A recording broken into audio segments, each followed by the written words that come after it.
नमस्कृत्य नरं चैव नरोत्तमं देवीं सरस्वतीं व्यासं ततो जयमुदीरयेत्।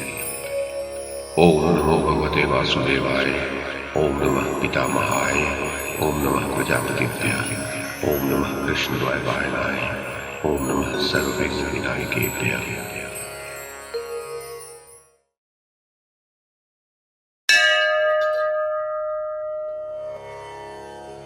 संजय ने कहा, महाराज धृतराष्ट्र, अर्जुन ने देखा कि मेरी सेना भाग रही है तो द्रोण पुत्र को जीतने की इच्छा से वह स्वयं आगे बढ़कर उसे रोका।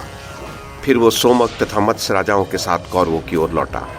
अर्जुन ने अश्वत्थामा के पास पहुंचकर कहा, तुम्हारे अंदर जितनी शक्ति, जितना विज्ञान, जितनी वीरता और जितना पराक्रम हो, कौरवों पर जितना प्रेम और हम लोगों से जितना द्वेष हो, वह सब आज हमारे पर ही दिखा दो। धृष्टद्युम्न का या कृष्ण सहित मेरा सामना करने आ जाओ। तुम आजकल बहुत उद्दंड हो गए हो, आज मैं तुम्हारा सारा घमंड दूर कर दूंगा। राजन, अश्वत्थामा ने चेदी देश के युवराज पुरुवंशी बृहत्क्षत्र और सुदर्शन को मार डाला था तथा धृष्टद्युम्न, सात्यकी एवं भीमसेन को भी पराजित कर दिया था। इन कई कारणों से विवश होकर अर्जुन ने आचार्य पुत्र से ये अप्रिय वचन कहा था। उसके तीखे एवं मर्मभेदी वचनों को सुनकर अश्वत्थामा श्री कृष्ण तथा अर्जुन पर कुपित हो उठा। वो सावधान होकर रथ पर बैठा और आचमन करके उसने आग्नेयास्त्र उठाया। फिर उसे मंत्रों से अभिमंत्रित करके प्रत्यक्ष या अप्रत्यक्ष जितने भी शत्रु थे उन सबको नष्ट करने के उद्देश्य से छोड़ा। वह बाण धूम रहित अग्नि के समान देदीप्यमान हो रहा था। उसके छूटते ही आकाश से बाणों की घनघोर वृष्टि होने लगी। चारों ओर फैली हुई अग्नि की लपट अर्जुन पर ही जा पड़ी। उस समय राक्षस और पिशाच एकत्रित होकर गर्जना करने लगे। वायु गर्म हो गई, सूर्य का तेज जीर्ण पड़ गया और मेघों से रक्त की वर्षा होने लगी। तीनों लोग संतप्त हो उठे। उस अस्त्र के तेज से जलाशयों के गर्म हो जाने के कारण उनके भीतर रहने वाले जीव जलने तथा छटपटाने लगे।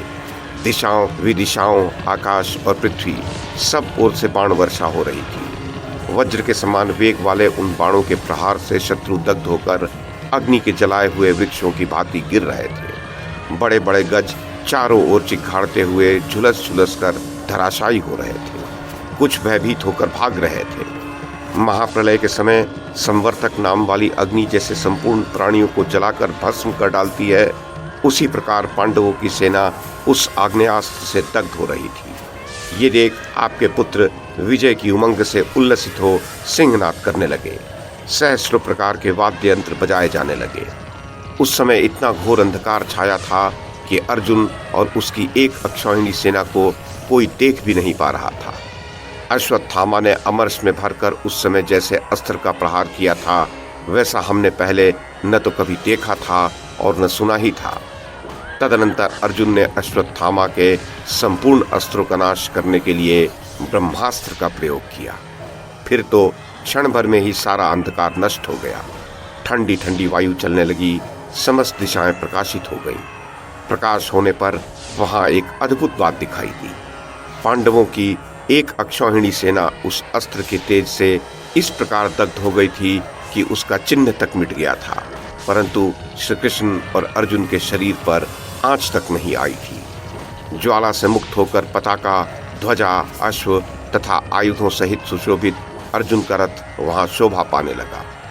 उसे देख आपके पुत्रों को बड़ा भय हुआ, परंतु पांडवों के हर्ष की सीमा न रही। वे शंख और भेरी बजाने लगे।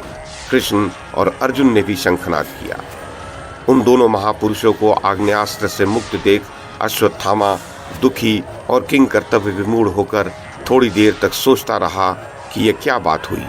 फिर अपने हाथ का धनुष फेंक कर वह रथ से कूद पड़ा और धिक्कार है, ये सब मिथ्या है कहता हुआ रणभूमि से भाग चला। इतने में ही उसे व्यास जी खड़े दिखाई दिए। उन्हें सामने पाकर उसने उन्हें प्रणाम किया और अत्यंत दीन की भांति गदगद कंठ से बोला, भगवान, इसे माया कहें या दैव की इच्छा, मेरी समझ में नहीं आ रहा। ये सब क्या हो रहा है? ये अस्त्र मिथ्या कैसे हुआ? मुझसे कौन सी चूक हो गई? अथवा ये संसार के किसी उलटफेर की सूचना है जिससे श्री कृष्ण और अर्जुन जीवित बच गए। मेरे चलाए हुए इस अस्त्र को असुर, गंधर्व, पिशाच, राक्षस, सर्प, यक्ष तथा मनुष्य किसी प्रकार अन्यथा नहीं कर सकते थे। तब भी ये मात्र एक अक्षौहिणी सेना को ही जलाकर शांत हो गया। श्री कृष्ण और अर्जुन भी तो मरण धर्मा मनुष्य ही हैं, उन दोनों का वध क्यों नहीं हुआ? आप मेरे प्रश्न का ठीक ठीक उत्तर दीजिए, मैं सब कुछ जानना चाहता हूँ। महाराज, व्यास जी बोले, अश्वत्थामा, तू जिसके संबंध में आश्चर्य के साथ प्रश्न कर रहा है वो बड़ा महत्वपूर्ण विषय है।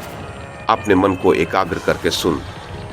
एक समय की बात है, हमारे पूर्वजों के भी पूर्वज विश्व विधाता भगवान नारायण ने विशेष कार्यवश धर्म के पुत्र रूप में अवतार लिया था। उन्होंने हिमालय पर्वत पर रहकर बड़ी कठिन तपस्या की। 66 सहस्त्र वर्ष तक मात्र वायु का आहार करके अपने शरीर को सुखा डाला था। उसके पश्चात भी उन्होंने इससे दूने वर्षों तक पुनः बड़ी भारी तपस्या की। इससे प्रसन्न होकर भगवान शंकर ने उन्हें दर्शन दिया। विश्वेश्वर का दर्शन प्राप्त करके नारायण ऋषि आनंद मग्न हो गए।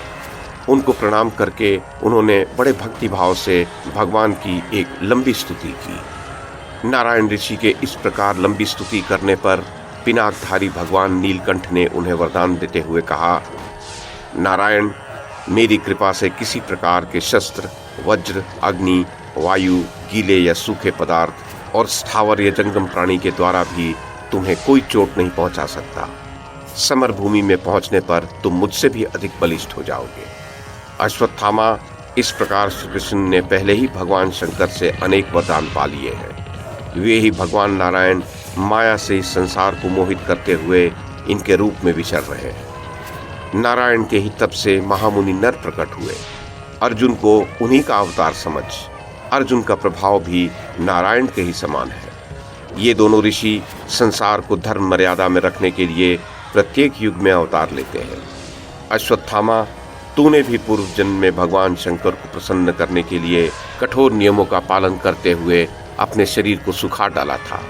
इससे प्रसन्न होकर भगवान ने तुम्हें बहुत से मनोवांछित वरदान दिए थे। जो मनुष्य भगवान शंकर के सर्वमय स्वरूप को जानकर लिंग रूप में उनकी पूजा करता है, उसे सनातन शास्त्र ज्ञान तथा आत्मज्ञान की प्राप्ति होती है। जो शिवलिंग को सर्वभूतमय जानकर उसका अर्चन करता है, उस पर भगवान शंकर की बड़ी कृपा होती है। राजन, वेद व्यास जी की ये बातें सुनकर अश्वत्थामा ने मन ही मन भगवान शंकर जी को प्रणाम किया और श्री कृष्ण की महत्ता स्वीकार की। उसने रोमांचित शरीर से महर्षि व्यास को प्रणाम किया और सेना की ओर देखकर उसे छावनी में लौटने की आज्ञा दी। तदनंतर कौरव और पांडव दोनों पक्ष की सेनाएं अपने अपने शिविर को चल दी। महाराज धृतराष्ट्र, इस प्रकार वेदों के पारगामी आचार्य द्रोण 5 दिनों तक पांडव सेना का संहार करके ब्रह्मलोक में चले गए।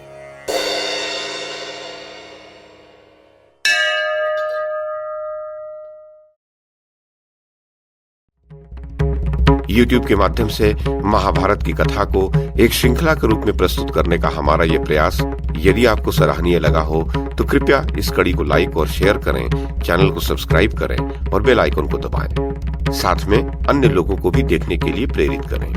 धन्यवाद और नमस्कार।